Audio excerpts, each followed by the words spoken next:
All right, I'm sitting here. We're in Jerusalem, and just so happened that some of our folks ran into a most fascinating gentleman doing some extremely fascinating work, and you're going to find out some things you never knew before. All right, give us your name, please. Harry Rosenberg.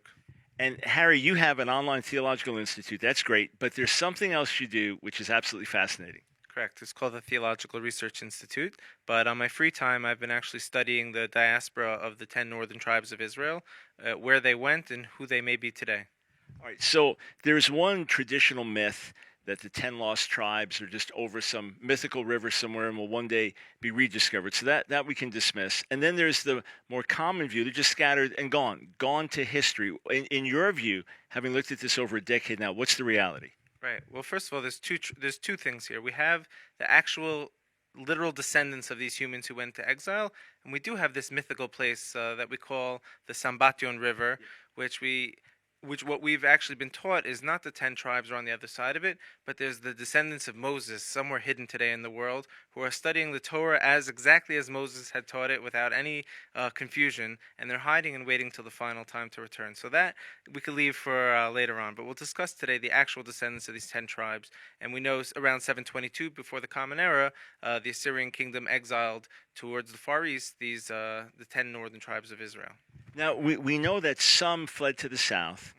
We know there are references in the days of Hezekiah. We know even in the days of Josiah, Jeremiah, the third chapter, there's a call to repent in the north. So we know that there were some Israelites that stayed in the north, but we also know many were exiled. What about the Samaritans? Who are they? Right, it's interesting. If you actually look at the scriptures, we see during these waves of exiles, even the Judean exile, not all of the tribes were taken out of the land. Some of them were left in the land. It was usually the higher, the aristocrats were taken out of the wealthier people, but the poor people were left in the land. So there was also swapping, where they would bring the Assyrians would bring people from outside of Israel into Israel. So the Sumerians would appear to anyone as the people of Israel because they're practicing Israelite customs and traditions. They have their own version of a Torah. So there must be descendants of someone who had been left in the land. But as we see, the truth is very, very difficult to pass down from generation to generation as in an unbroken telephone type of game. There was a story in the Second Temple where they found a Torah in the temple that didn't have one for many years. So we can't expect that all these tribes around the world would have been preserving the same exact version of Torah compliance. But if anyone looks at the Samaritans, they would clearly look like descendants of some type of Israelites who stayed in the land, whether people who were brought in and converted or pureblood Israelites. And we know there's the core of the descendants of Abraham, Isaac, and Jacob physically, but then throughout Israelite history, there were people marrying in and becoming part of the larger people of Israel, be it someone like a Ruth, or be it the mixed multitude that came out of Egypt and became part of the people of Israel. So, from your viewpoint, what would make someone a legitimate Israelite or Jew? Right, these are two different terminologies that are used today. So let's say we'll discuss places around the world where we'll have 25 to 50 million people who claim to be from the tribes of Israel. Someone asks me, well, are they Jewish? And I say no, because the term Jew actually comes from Judean, the Judean kingdom, the descendants of the Judean kingdom, who, from Ezra and Nehemiah, coded the law. They wrote down, the 2,000 years ago, they wrote down the law, the Mishnah. So anyone who's one with 613 commandments, that is how you become a Jew. To be one with 613 commandments and the oral interpretations has been passed down. Now, someone who is from the house of Israel who got lost amongst the nations, the term would be Zerah Yisrael, or the seed of Israel, someone from the seed of Israel. And every single day, and all over the scriptures, you'll see these two entities, the people of Judah and the Israelites. And Jews, every single day when we pray, we actually reference the unification. Before we do the silent prayer, the Amidah, we reference Yehuda v'Yisrael, Judah and Israel reuniting. So these people who we find around the world, they're not necessarily Jews, but the way we look at it, this is not necessarily about religion. If you find your long lost cousin after thousands of years wandering, or even nowadays, your cousin gets lost and you find him after 10 years, he was in the desert, your first question is not going to be, how many times a day are you praying? You're not going to ask him that. You're going to say, how do you have food? Do you have water? So right now we're making this about a family operation, not a religious one. All right, so just one more question on the religious end, which is a curious one. There are groups, say Ethiopian Jews, and we'll go around the world and find out where you believe they're legitimate descendants of the tribes of Israel. But they were not familiar with certain rabbinic customs. So one view would be that's because the rabbinic customs were later. The rabbinic view would be, a lot of our traditions go all the way back to Moses at Mount Sinai, have been passed on. So these Ethiopian Jews need to become more genuine. Another argument would be no, the traditions come later. The Ethiopian Jews go back further. Well, what's your take on how these things developed? Right. I mean, just growing up in America, in a non-religious home, and then becoming religious later on, and then becoming a teacher in the conservative movement in their schools, I saw that in about 1.5 generations, you could forget who you are and lose absolutely everything. So the fact that a tribe who's, all the way on the other side of the world, somewhere in Africa, removed from Israel, who was left at a time prior to the customs of the Israelites being written down, actually, because they're not practicing something, has zero bearing on me of what the people of Israel are actually doing. Because when the scripture says to build a sukkah or to make a mezuzah, all these commandments, you have to assume Moses had a specific way he himself was doing it, and you have to assume he told his children or they told their children, and so on and so forth. And now today I see that they're, so I'm a rabbi, I took rabbinical ordination, so I could trace my rabbi all the way back to Moses and assume that the way we're building our or making our tzitzit, weaving our tassels, or building our sukkah was actual an inheritance from Moses. So when you see like the Ethiopians out there, is nothing wrong with them. They went into the exile. They played their role. They were destined to go in the exile. But what I do believe personally is that the core of rabbinic Judaism, at what point can you make up such a complex religion? This must have been taught from Ezra and Nehemiah, who were from the high courts of Israel, who had inherited it from the last generations of the prophets. Got it. All right. Yes, so that's definitely another discussion for another day. But I appreciate your perspective on it. Okay, so let's go around the world now. We know that the 10 tribes scattered. So in a certain direction, and then where did they get lost in history? Where can we recover them in history? So let's trace it out, and you give me some of the largest people groups that have some clear markers that tie them back into the children of Israel. Okay, this is going to get very interesting. At any point, if I'm talking too long, you just give me a little sign, and we could ask a question, interrupt me. So you have, let's say, the base of where the Assyrians would have sent the Israelites. Had they have gone towards the Far East, you have Afghanistan, and you have the Pashtun people there who self-identify as being from the children of Israel. Another word for Pashtun, they refer to themselves as Bani Israel, the children of Israel. Now, there's 25 million in Afghanistan, there's 15 million Pashtun in Pakistan, and 5 in India. If you look at their customs and traditions, they're doing 8-day circumcisions. They are, they're doing levirate marriage. So if someone passes away without a child, the wife will marry the brother to keep the name alive. This is something only found in Mosaic law. They actually wear 4-cornered garments like the people of Israel would. They do have a day they refer to as a Shabbat. They call it Sabbata. And they actually refer to every day of the week, as we do, as the first day from Saturday, the second day from Saturday. So they count around Saturday as their day. And they've been converted to Islam over time. But if you look at their own code, which is called Pashtunwali, when it comes in conflict with the Quran, they actually go by the law of Moses. And specific examples would be if the Muslims around them are eating camel or celebrating eating camel, they would say our code wouldn't allow eating camel because from the laws of Moses, from the prophet of Jacob. All right. Now, before we look at other people groups, do they have any sense of solidarity with the modern nation of Israel and with the Jewish people as a whole? So you're actually speaking about one of the biggest topics of going to be the future of political Israel is emerging as we speak. Like literally this week, there's developments in this relationship. But this started, let's say, for me.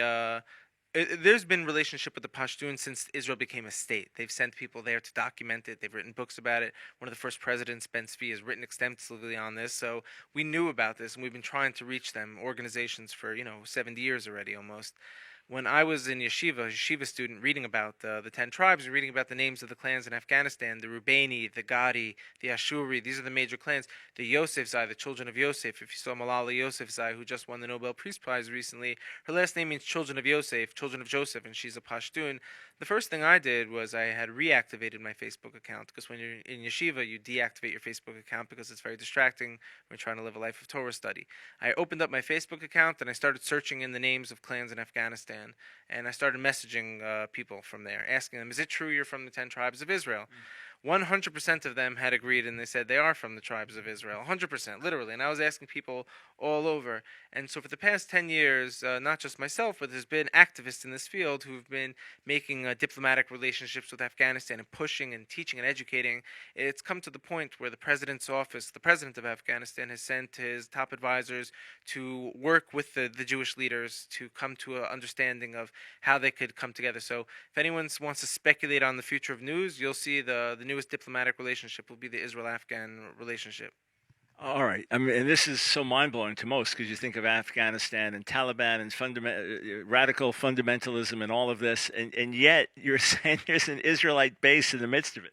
Well, sure. If you look at Iran today, they're actually pouring lots of capital, and even Saudi Arabia, even though they don't get along, they both pour a lot of capital into Afghanistan to radicalize the Pashtun there. So when we speak to the tribal elders in Afghanistan, which is very common, they say to us, "We are worried we won't have a future of our people because of radical Islam, which is taking our young kids from home and radicalizing them on these, anti-Israel and anti-American ideas."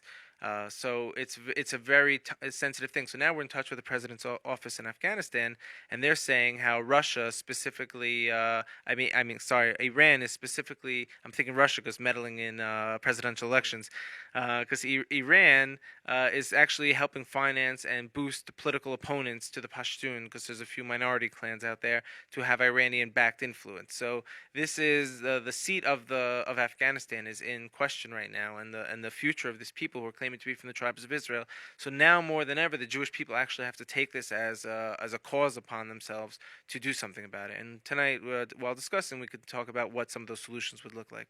All right. And then if we go right in the heart of the Middle East, the Palestinians, you think okay, Palestinians anti-Israel, hating the Jewish people, Hamas and radical Palestinian Authority leader, whatever it is, that's the general perception. And yet there's DNA evidence and more that a certain percentage of Palestinians are actually Israelites.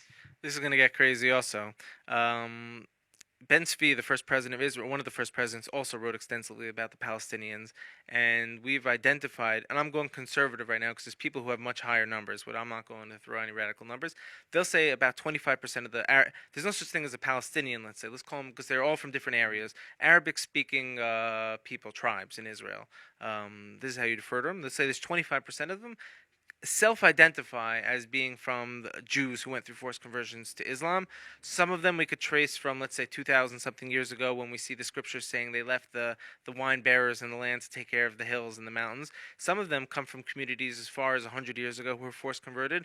Some of them have under their floorboards remnants from Spain from the 1400s who we know some of them came to Israel who went through forced conversions. Now, we're not speaking about individuals here. We're speaking about communities and actual villages of Palestinians who have this identity. And I want to tell you a crazy statistic. Before I do that, I'm going to tell you a story. I had ordered a couch to my house from IKEA in Israel, and I had the Arab workers come and deliver it. And now every day Arabs and Jews interact peacefully in Israel. There's really no issues. It's a lot of it's hyped up, and certain areas it's hot, and we'll get to it. And they're in my house building the couch, and I say to them, I said, "Hey, I heard that there's a percentage of the Palestinians who come from, or the Arabic-speaking clans who come from the people of Israel. Is it true?" He says to me, "Yes, I'm one of them." He was actually a Christian Arab, but he said, "I'm one of them. I am really Jewish." And I said, "Okay." And my little son was in the room, and he heard me. He always hears me speaking about it. And he all of a sudden he saw that actually someone agreed to it, and he was like, "That was shocking." So they finished working, and I said, "Hey, would you guys like a round of shots? You work so hard. I'll give you each a shot of scotch, or I have a good bottle." And they all said, "Yeah, sure, we'd love a shot." So I pour a round of shots, me and the Palestinian Arab-speaking workers, and we're about to take a shot. And this Arabic-speaking man makes a blessing, a Jewish blessing in Hebrew, Shehakol Baruch Atah Hashem Elokeinu melech haolam, Shehakol niyeh b'dvaro, and he takes the shot. So obviously he was raised in a family that they're hiding, and they know they have Jewish roots. This is very prevalent. But the crazy thing is, you'll see a lot of the terrorism in Israel comes specifically from the villages that we know were once Jewish. A good example of this would be there was a shooting in Sarona Mall in Tel Aviv. I think it was a year or two ago. A lot of people were shot down. And they said in the news, and the gunman was from Yatta, a village in the West Bank. Anyone could have gone to Yatta on Wikipedia and seen that it was once an exclusive Jewish community who is now exclusive. And it's all the same family. They marry within their clans. And so the reason, and you think about it, what could be leading these Palestinians who were once Jews to be the ones who are killing, the other Jews? So they say today they're not really accepted as Arabs, pure-blood Muslim Arabs. They're actually, I think the term would be Musta'arabim, like hidden Arabs. They're not like a converso would be called, or a derogatory term would be a Marano. So they have a derogatory term for these Arabs. And I believe what I've read from the writings was in 1948, when Israel became a state, they had somewhat petitioned to be involved in the state, to play a role as also descendants of Judah. And the Israelis were having none of that. That was not a discussion for them at the time. So you have people with zero identity who have lived really bad lives and low quality of life, and they're snapping. They're going. So this is something that is going to have to be looked into. It reminds me of Turkey trying to join the European Union and being excluded, and then it starts to go the way of radical Islam. It reacts in the other direction. It's almost a kind of a parallel thing. You get excluded by one group, and now you turn and get radicalized. All right, let's move out and let's move into Africa. What do you have there? Well, for sure, because the two main places you'll see today, we're gonna get back to Afghanistan for a little bit, but the two main places, and which I mean Afghanistan, the Silk Road, but in Africa, the two largest tribes in the world today are one in Afghanistan, the Pashtun, and one in Africa. You do have the Ethiopians, you do have the Lemba tribe in South Africa, who we had the Cohen gene, the priestly genetics, the Y chromosome, amongst almost 10% of them. We have different tribes all over, but the largest is the Igbo tribe of Nigeria, numbering 40 million people, who self-identify as being from the children of Israel. They're doing 8-day circumcision out there. They have a lot of customs, from Jewish weddings to Jewish mourning that you'll only find amongst Mosaic law, and they are going through their own political struggles right now. There was a genocide on them in the 1960s. Millions of them were killed. Israel actually broke the blockade. But why the Igbo are most fascinating is because they're actually returning now to Judaism. There's, I think, 48 synagogues now in Nigeria who are from the Igbo, and that number is growing rapidly. The leader of the Free Igbo movement, if you will Google, his name is Nnamdi Mahdi. He wears a talit, a prayer shawl, to his court appearances when he goes in for treason trials. He's wearing his talit. But the Igbo made up a significant percentage of the transatlantic slave trade. So a lot of the blacks that were taken to America on the slave ships actually had Igbo blood in them, and we see now Igbo are self-identifying as from the tribes of Israel. So if you look in America today, you'll see a lot of celebrities actually from the African-American community claiming Hebrew roots. Reference would be Amari Stoudemire, a high-profile basketball player, rapper Kendrick Lamar, who's got I don't know, maybe 1 billion views on some of his stuff. These are people who are influential, and people look at them like maybe they're crazy. Like, how do they have any ties to the tribes of Israel? Then all of a sudden, we see the actual ships that brought him here are coming from the exact place in Africa where it's an Israelite hotbed. So this is going to be also an interesting piece of the puzzle. I recently became friendly with a black Messianic Jew, and he was educating me on the Black Hebrew Israelite movement. So I just knew that as some kind of cult that says the white man is the manifestation of Satan, and that they're the original Israelites, and Jews like you and me, we are fake Jews, etc. And but I didn't have a lot of information or history because I'm so much outside of that community.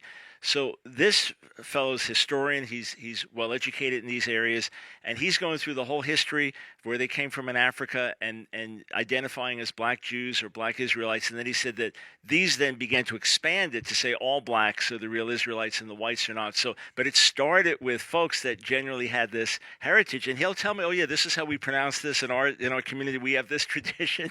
So you're saying then, as far as you can tell, you can trace footsteps that can say, here's how we got from here to here, or is it simply a matter of, well, why else would people identify like this? How do you figure it out? Well, it's a little bit of both. I mean, the Igbo tribe in Africa claims to be the descendants of the Judeans who fled into Egypt at the time of Gedaliah. This was also around the time of the destruction of the temple. There was a verse, my memory's not the best, but there was a verse that says they fled into Egypt and they stayed there and they didn't come back to Israel. So they claim to be the travelers of those communities.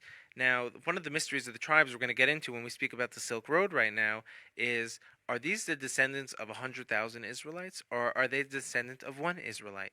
And the answer is almost irrelevant because there's no way to really understand or fully know that at this point in time.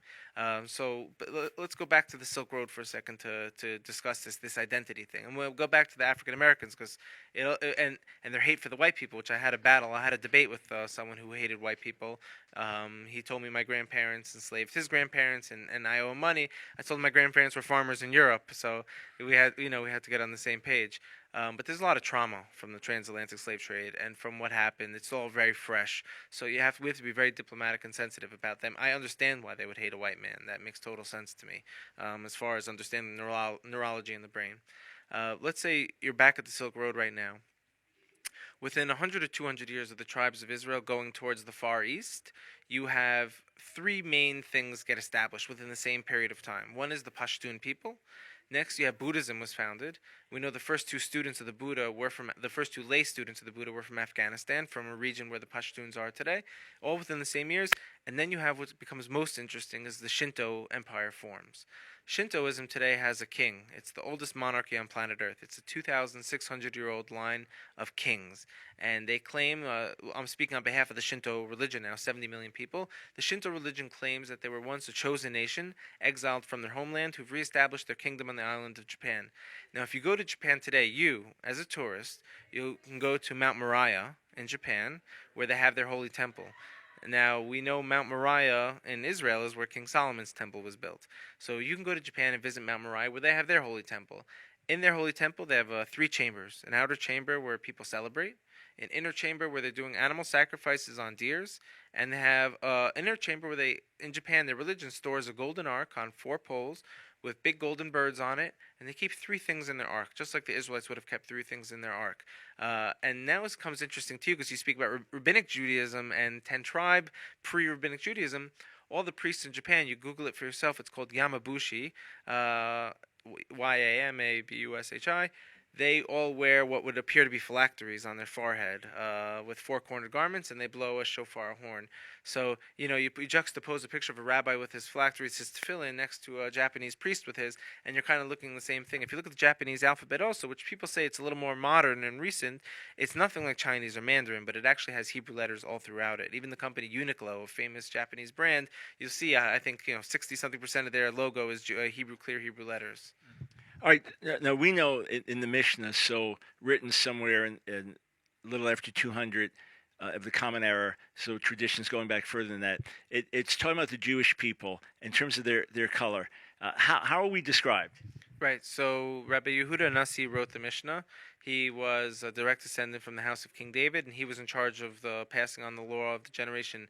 Now, to have written down the oral law was forbidden for the Israelites. It was oral, meant to be taught father to son. He saw that we are already scattered around the whole world, and if we don't preserve this, we're going to lose it. So he chose to write it down, and it was called the Mishnah.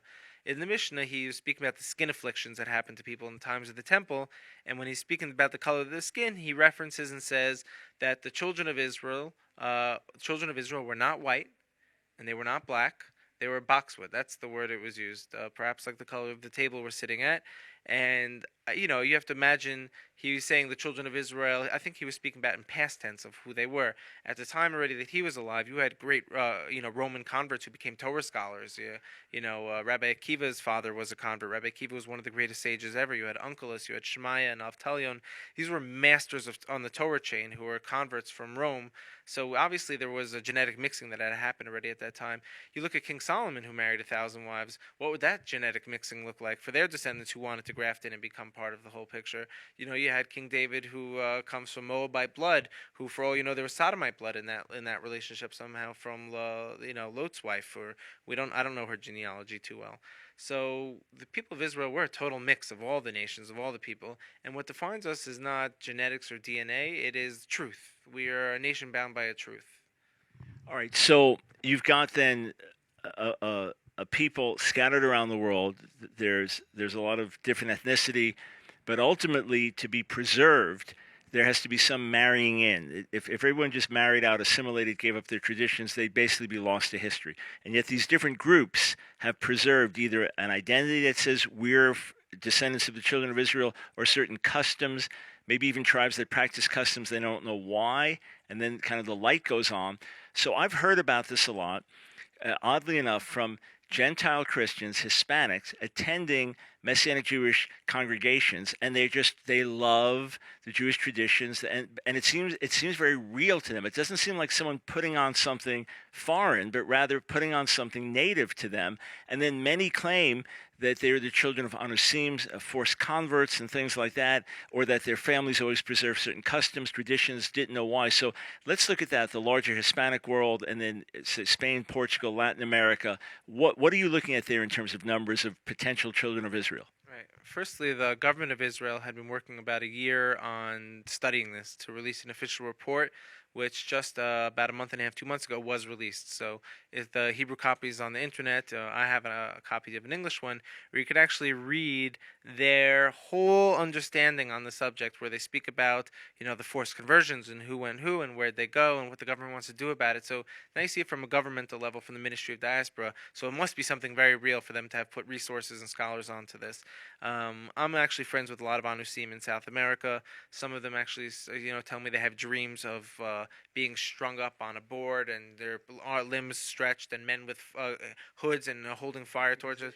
Yeah, people have these dreams, and I did a lot of studying also in Israel. I think recently proved there is some type of inheritance of trauma we can get through genetics from ancestors, and we can get to it another time.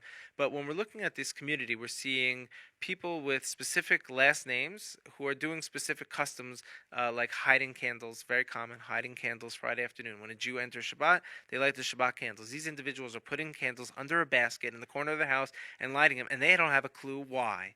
And they're not eating pig at the local community barbecues. And all of a sudden, now you have the internet. They're starting to say, hey, wait a minute.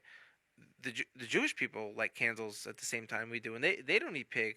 And wait, there was an Inquisition where we know we came from Spain around the same time where the people flee, and all of a sudden it makes sense to them. And then we say, okay, who are these people? And we see they're not individuals; they're the descendants of family clans from specific towns and villages in Spain. They keep the same last name, so you'll have a lot of the Mendozas, the Gonzaleses, the Cardozas. These are names that, like from the New York Yankees, Sabathia means a Sabbath keeper. These are names that we'll say are typically the descendants of the Anusim. So if someone says, I'm a descendant of the Anusim, Israel actually will look into it. What's your last name? Where's your village from? Do you have marriage documents from your grandparents? Oh, we see they're from the village of Jews, and you're now part of maybe a 14 to 20-something million person population, conservatively, and this could be because of people who've intermarried or just gotten lost. Could be 70 or so million people. All right, the father of Prime Minister Benjamin Netanyahu, famous historian, has this massive 1,500-page work on the Inquisition, and did he argue that the Inquisition really starts as the church trying to purge out Jewishness, that some of these forced converts maintain Jewishness, and the Inquisition was trying to purge that out? So a lot of times people look at it as just an inner Christian issue, or one group of Christians persecuting another group of Christians, but is there a deeper Jewish connection behind the Inquisition? I mean, that's a good question. I mean, there's I didn't read that work you're referencing, but I would say there's a Kabbalistic viewpoint that we have on this as well. There's the purpose of there's a purpose to the exile, and a purpose why Israelites had to travel around the world. There was a mission that we're fulfilling. So there's a certain point where there has to be a movement where we'd have a catalyst to say, you've done what the golden era of Spain has happened. You've extracted whatever has happened. Now you go on the next leg of the journey. It's almost like a sick joke. Is God playing a sick joke on us? You have the Spanish Inquisition, you have the Holocaust, and from these things, growth comes out. You have the state of Israel was born after the Holocaust. So what's really going on at the time of all this destruction and death, that there's a next evolution? So I would speak about, I can go in deeper if you want, about the Kabbalistic take on what the Inquisition about, or what was happening.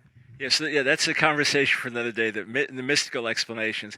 And of course, from the New Testament perspective, there's no resurrection without crucifixion. So it's often, there's a verse where Yeshua says, unless a grain of the wheat falls in the ground and dies, it remains alone. So it is part of our history. Out of the ashes of the Holocaust and the horrors of that, the modern state of Israel's birth, it's all beyond belief. No one could script this. What you're saying is also beyond belief. No one could script, and yet the more you look at this, the more evidence there is. And yeah, go ahead. I just want to throw in one thing. I would also argue, but could be for another time, that a lot of these messianic principles, like you just said, would actually be rooted in the Kabbalah itself. All right, so that's a discussion for another day. Yeah, okay. So yeah, that would be to me like not say Kabbalah is messianic, but some principles, like even the concept of a suffering Messiah. You'll see it says in Tanakh, Mechulal mipasheinu, he's blunted because of our sins. He's suffering because of our sins. That's from the Tanakh. So if I tell a Jew this concept of this suffering because of our sins concept, they'll say that's Christian. That's messianic. I'll say no, it's in your own scriptures, your own Tanakh. We just have to understand what our sages said about it. So we could have a future conversation about that. Oh, yeah, absolutely. To me, the only reason that the New Testament is saying certain things is because they're thoroughly grounded in the Tanakh. If it came as a new religion, then we shouldn't have followed it. Well, we'll talk about the Council of Nicaea and other things at a future date. But I'll tell you one thing: my work with the lost tribes of Israel has almost nothing to do with religion or conversion. Yeah. Those two words never come into my plan right now for next steps for this, which is interesting. Yeah, very very interesting for sure. And I'm listening and just filtering everything. We each have our lens through which we hear and filter. All right. Before I ask a big scriptural question in the book of Ezekiel and the two sticks coming together and all of that, the question of descendants of Israel or those who identify as Jews in India, China. You mentioned Shinto religion in Japan. What do you feel confident in terms of saying, okay, these are people that legitimately self-identify or have roots that are legitimately Israelite or Jewish in China and India? Right. So you have now the Bnei Menashe. Well, you have two communities in India. You have the West Coast and the East Coast. On the west coast of India, you'll have descendants of the Spanish Inquisition, who are Jewish communities, not saying they're from the tribes of Israel. You had famous wealthy Jewish families like the Sassoon family, where it became very wealthy Indian Jews, and they claim to have been from the 1400s who fled Spain. Now they're all over the west coast of India. There's communities. They call themselves Bnei Ephraim or the Bnei Israel there. Now, on the east coast, south of China, on the Mizoram-Manipur border near Bangladesh, you have what's called the Bnei Menashe, the children of Menashe, who claim to be from the original exile, from Afghanistan, who had traveled. We can actually trace the roots of the 10 tribes over and under the Himalayan mountains. This would have been the community that went under the Himalayan mountains and have settled there. They come from the Kuki and Shinlung clans. Let's say there's about 10 or so, maybe 1,000 of them who are Jewish and converting and becoming, saying they're from the tribes of Israel. Let's say there's a few 100,000 of them from that same family clan who's Messianic, Christian, who's not self-identifying. And let's say there could be a few million within that genetic pool of that specific type of people. And they're out there right now, and they put the flag of Israel on the ground, and they say, we're their own Israel army, they're an outpost of Israel, which you'll start to see happen in villages all around the world. Now, if you go to the north, over the Himalayas, there's a path. You'll actually see in Kyrgyzstan, the Kyrgyz people claim to be from Menashe also. We know Menashe lived as they had half a tribe in one region and the other tribe somewhere else. Now, in Kyrgyzstan, they have their own religion called the Epic of Manas, which is all about Manas, the son of Jacob. That's their religion. The religion of the Kyrgyz people is all about Menashe. They're living in yurts and they're nomadic people. So literally, when you go from Afghanistan, you could actually see the descendants of the Israelites in Kashmir, Kashmiris, who claim to be from these people, where they say not that I believe in the Jesus narrative, but they say Jesus came there to preach to them also, because we know in the book of Matthew, it does say Jesus went to find the 10 tribes of Israel. They went to find the lost sheep of Israel. So out there, they speak about that. And if you go over the Himalayas and under the Himalayas, you'll see all these different communities. You do have places in China where you'll have like the Kaifang Jews, but they're not descendants of the 10 tribes. Those are Jewish people who had fled there within the last maybe few hundred years, maybe even longer, to set up a Jewish community based on Jewish law. So the whole entire region is populated with the scatterings of Israel. So interestingly, when you take Jesus saying, for example, in Luke that he came to seek and save the lost, and then in Matthew 10 he says, I'm sent only to the lost tribes of Israel. So you actually take lost tribes, not just meaning spiritually lost, but physically lost. Well, two things. One is just to state my position again that I'm a Jewish rabbi, so I believe, I believe in my version, but that's irrelevant. But it says in the Talmud that the purpose of the tribes going into the exile was to come back with converts. So according to your interpretation of what Luke would be saying would be, this is for both. These are for the actual scattered Israelites, and to bring back all the other lost souls on planet Earth who were really the descendants of Abraham, Isaac, and Jacob, and Abraham himself, and Noah, and the children of Adam. This would be a holistic unification, which is what the Messianic era really is when there's a global family that gets formed around the truths of Israel.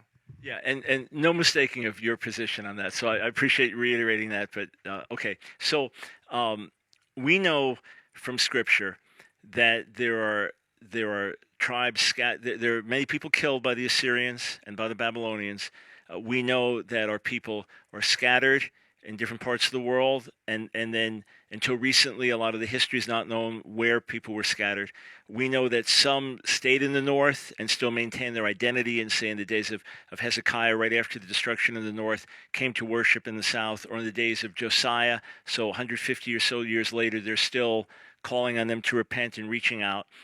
And so many then became part of the kingdom of Judah and would just be known as part of the larger Jewish people. So when we think of Jews today, in our mind, that's all we know of the descendants of the whole 12 tribes. They're identified as Jews today, maybe 13, 14 million people.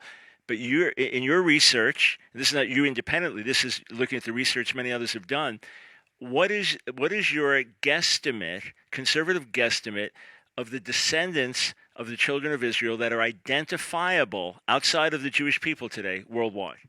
Right. So when the Ministry of Diaspora just released this report, they actually made tiers, like circles, of how identifiable is this community.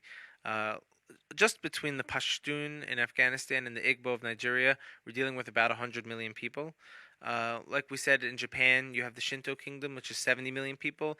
Over there, we can't say that all 70 million people are descendants of Israelites. We can certainly say whoever founded that kingdom certainly was an Israelite. We look at the Joseph and Esther theory, which is, what is the common denominator between the stories of Joseph and the story of Esther and Purim? Is they were both flung to a foreign land, and both somehow rose to power and became, almost both second in command, second in power. In the story of Purim, she was offered up to half the kingdom. Now, we have to assume that the Torah, the Tanakh, is teaching us something here. The people of Israel are going to scatter around the world, and they're going to become influential, and they're going to rise to power, and they're going to breed, and they're going to change systems, and they're going to influence the region around them. That's going to be an axiom of the exile, an axiom of truth. So when you look at Japan, I don't know if it was one curious businessman who took a ship over to the other side and made a cult and formed a new religion and became influential, and next thing you know, they're the Shinto people. So I can't say that the 70 million people are Jews or from the tribes of Israel. What I could say is that we could have enough people here to make a global family where we're talking about, a half a billion people to a billion people who have this. If you look at even in Papua New Guinea, we get letters from out there, the tribes out there. They wrote a letter to us once and they said, we're sitting on lots of gold on this mountain, and we're waiting for the Jewish people. We want to help bring it to Israel and do business only with Israel because we're from the tribes of Israel. And I thought, you get the Nigerian prince scam email. I thought, this is so convenient that you have all this gold. We actually we have a vetting process that we do in our social network where we map out the tribes. We actually looked into where they came from. We saw that there is actually a lot of gold there. They're sending us pictures of them doing Israelite worship. They're actually putting time into being. So we saw that this is a phenomenon that will happen. So I'm still being conservative. If you look at Islam, Christianity, I mean, Judaism is irrelevant numbers-wise, but numbers-wise, we're talking about billions of people who are speaking about the revelation Moses had. Billions of people on planet Earth. So if there ever does arise a geopolitical situation which would resemble a global kingdom of Israel, a messianic time period, then you would have billions of people noticing that. And that's really where we're looking at right now. And obviously, if you just look at children of Abraham, the three monotheistic faiths identifying it in that regard. And interestingly, I've been around the world preaching the gospel and maybe 160 trips overseas. And it was really striking to me my first time in India to go in 93, my first of 25 trips there, to go into a tribal region. And these were Christians, not claiming any Israelite descent, born-again Christians that pray daily for Israel and celebrate the biblical calendar. And running to people in Africa with similar stories. So these are Christians who, rather than being anti-Semites or rather than rejecting Jewish roots, felt deeply connected. And in fact, you'll often find that in tribal areas that there's a much greater connection they can make with the Hebrew Scriptures that a lot of Westerners can't make. So that's a spiritual dimension of connection. You're coming in now with lineal dimensions and other things like that. So we get back to Ezekiel. And when the prophets will talk about their unification and the regathering, and you pray for that daily as a traditional Jew. So it seems to be, even though you're not talking about conversion religion at all right now, there seems to be something of the two sticks coming back together of great spiritual importance and also a geographic regathering where God brings us back from everywhere He scattered us. So we have the remnant that's been regathered from all over, representing people from all over the world. But as you read the Scriptures now as a religious Jew, and now you have all this other data, What's going to happen? What your view, your script of it? Right, for sure. This is where it gets interesting as well. There was a great verse. I also don't know the source, but it says, "I will gather upon those that have already been gathered." There's going to be a regathering on top of an initial gathering, and we do speak about these two staffs, these great unifications. So we have to actually come up with a practical solution for this, because you'll speak to a lot of people, and it's all wow and really cool until what are you doing about it, or now what? And this is where we're going to take the scriptures and kind of this vision for what the future will look like and make it very practical with real steps that we could take. And I'll tell you what we're doing about it, because I think everyone should have their own idea of what they should be doing about it, and we should all try until we get to world peace. So this is what we're trying. We've been systematically mapping out these regions around the world on our database, a digital map on the iTribe social network. This is Afghanistan, this is Africa, and part of what I'm going to speak about now is going to use some new age terminology. So I'll try to, for any of the viewers out there, I'll try to be very clear of what I'm speaking about. Let's say now there's a lot of communities in Africa who are claiming to be from the lost tribes of Israel. So on social media, they're posting about it, they're sharing their stuff on Facebook, and now Jews are actually donating to these communities to bring them a Torah, to build them a synagogue. They're petitioning to the Jewish people, and the Jewish people are waking up and they're saying, well, these are our lost tribes, we have to help them.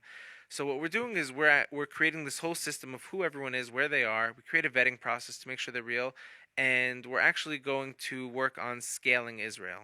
What does that mean? To bring Israel to these areas. Now, if you look at the B'nai Menashe, as we mentioned, India, they put the flag of Israel on the ground. They have their own Israel army. They have their Council of Israel. They've become Israel outside. I was once in a conversation with someone. He said, oh, these last Jews in this community in China, we should bring them back. And someone else said, why would we bring them back? That's good real estate for Israel. Israel should be global. It shouldn't be only in this little area.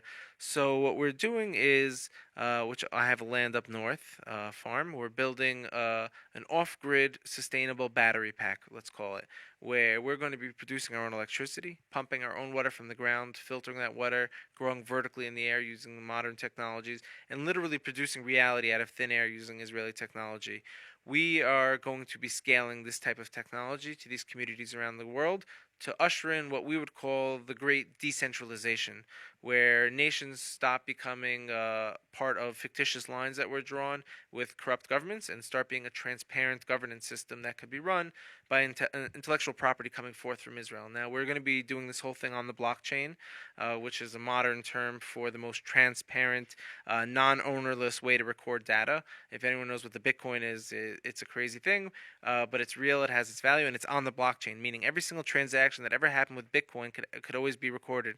So every community that we've put on this map right now, it's called the Future Israelite Network, has their own digital wallet where we are issuing tokens to them, digital tokens that we've created that we hope will one day have a value to them. Like when you play Monopoly, you start off the game with cash. But in the meanwhile, these digital wallets are going to be able to take donations from the Jewish people to help, like crowdfunding, says they crowdfunding the scaling of Israel, where we can actually train and deploy soldiers from the IDF who can learn these systems and now go to these regions in Nigeria, or one day maybe be able to go to Afghanistan and actually put communities on the Israelite grid.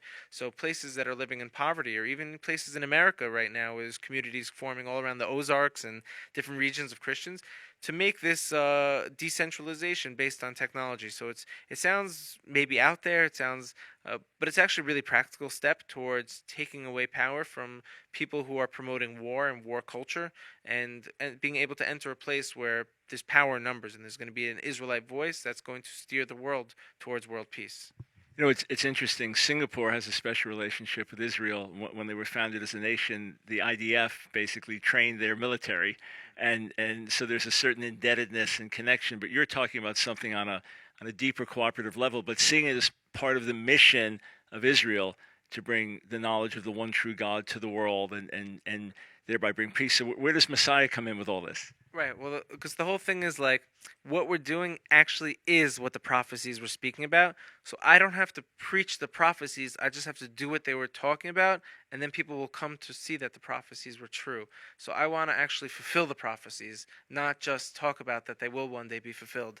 Now the Messianic era is a really interesting thing.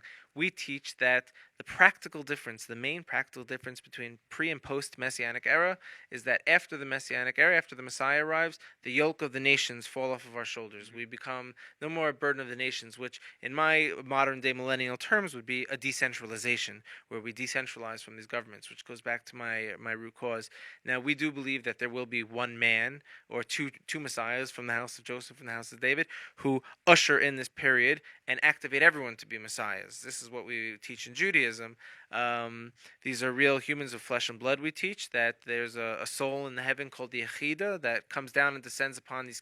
Every generation is a candidate for the Messiah. We teach, and they get activated in the future to actually play that role. Now we say we can't legally declare a man a Messiah. I'm sure you know because you debate rabbis, and unless he does three things: he's to build a temple in Jerusalem, unite the tribes of Israel, and bring world peace. When one man does those three things, then he could legally be declared the Messiah. And we're waiting for where we think we're in that period. That's a geopolitical period right there. Got it. And if folks want to follow what you're doing, obviously lots of Christians interested in this subject. What's the best way for them to connect with you?